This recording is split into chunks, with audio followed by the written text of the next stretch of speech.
ಭಾರತೀಯ ಜನತಾ ಪಾರ್ಟಿ ಶ್ರೀನಿವಾಸಪುರ ವಿಧಾನಸಭಾ ಕ್ಷೇತ್ರದ ವತಿಯಿಂದ ಇಂದು ಮಹಿಳಾ ಮೀಸಲಾತಿ ವಿಚಾರವಾಗಿ ಕಾಂಗ್ರೆಸ್ ಪಕ್ಷದ ವಿರುದ್ಧ ಶ್ರೀನಿವಾಸಪುರ ತಾಲೂಕಿನಲ್ಲಿ ಬೃಹತ್ ಪ್ರತಿಭಟನೆ ನಡೆಯಿತು. ತಾಲೂಕಿನ ಇಂದಿರಾ ಭವನ ಸರ್ಕಲ್ನಲ್ಲಿ ಬಿಜೆಪಿ ಕಾರ್ಯಕರ್ತರು ಹಾಗೂ ಮಹಿಳಾ ಮುಖಂಡರು ಕಾಂಗ್ರೆಸ್ ವಿರುದ್ಧ ಘೋಷಣೆಗಳನ್ನು ಕೂಗಿ ಆಕ್ರೋಶ ವ್ಯಕ್ತಪಡಿಸಿದರು.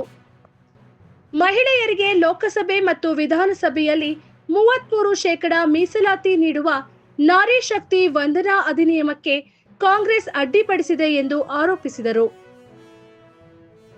ಬಿಜೆಪಿ ತಾಲೂಕು ಮಂಡಳ ಅಧ್ಯಕ್ಷ ರೋಣೂರು ಆರ್.ಎನ್. ಚಂದ್ರಶೇಖರ್ ಮಾತನಾಡಿ, ಪ್ರಧಾನಿ ನರೇಂದ್ರ ಮೋದಿ ಅವರು ಮಹಿಳೆಯರ ರಾಜಕೀಯ ಸಬಲೀಕರಣಕ್ಕಾಗಿ 33% ಮೀಸಲಾತಿ ಜಾರಿಗೆ ತರಲು ಬದ್ಧರಾಗಿದ್ದಾರೆ ಎಂದರು. ಈ ಮೀಸಲಾತಿಯಿಂದ ಬಡ ಕುಟುಂಬಗಳ ಹೆಣ್ಣು ಮಕ್ಕಳು ಕೂಡ ಸಂಸದರು ಮತ್ತು ಶಾಸಕರಾಗುವ ಅವಕಾಶ ಪಡೆಯುತ್ತಾರೆ ಎಂದು ಹೇಳಿದರು. ಬಿಜೆಪಿ ಕೋಲಾರ ಜಿಲ್ಲಾಧ್ಯಕ್ಷ ಡಾಕ್ಟರ್ ಕೆ.ಎನ್. ವೇಣುಗೋಪಾಲ್ ಮಾತನಾಡಿ, ಕಾಂಗ್ರೆಸ್ ಪಕ್ಷವು ದೀರ್ಘಕಾಲ ಆಡಳಿತ ನಡೆಸಿದರೂ ಮಹಿಳೆಯರ ಪರ ದೊಡ್ಡ ಯೋಜನೆಗಳನ್ನು ಜಾರಿಗೆ ತರಲಿಲ್ಲ ಎಂದು ಟೀಕಿಸಿದರು.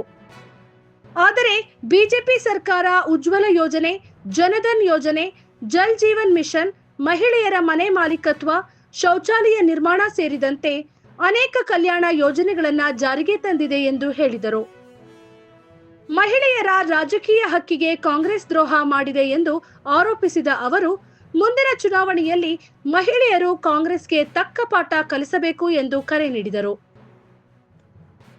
ಮುಂಬರುವ ಲೋಕಸಭೆ ಹಾಗೂ ವಿಧಾನಸಭಾ ಚುನಾವಣೆಯಲ್ಲಿ ಮಹಿಳೆಯರಿಗೆ ಸಮರ್ಪಕ ರಾಜಕೀಯ ಪ್ರತಿನಿಧಿತ್ವ ನೀಡಲು ಬಿಜೆಪಿ ಹೋರಾಟ ಮುಂದುವರಿಸುತ್ತದೆ ಎಂದು ನಾಯಕರು ಸ್ಪಷ್ಟಪಡಿಸಿದರು. ಜನತಾ ಪಾರ್ಟಿಗೆ ಧಿಕ್ಕಾರ, ಧಿಕ್ಕಾರ, ಧಿಕ್ಕಾರ, ಧಿಕ್ಕಾರ, ಮಹಿಳಾ ವಿರೋಧಿ ಕಾಂಗ್ರೆಸ್ ಪಾರ್ಟಿಗೆ, ಮಹಿಳಾ ವಿರೋಧಿ ಕಾಂಗ್ರೆಸ್ ಪಾರ್ಟಿಗೆ, ನೀತಿ ಕೆಟ್ಟ ಕಾಂಗ್ರೆಸ್ ಸರ್ಕಾರಕ್ಕೆ, ನೀತಿ ಕೆಟ್ಟ ಸಿದ್ದರಾಮಯ್ಯನವ್ರಿಗೆ, ಭಾರತ್ ಮಾತಾ ಕಿ ಜೈ, ಭಾರತೀಯ ಜನತಾ ಪಾರ್ಟಿಗೆ ಒಂದೇ ಒಂದೇ ಮಾತರಂ, ಮಾತರಂ, ಒಂದೇ ಮಾತರಂ, ಮಾತರಂ, ಮಾತರಂ.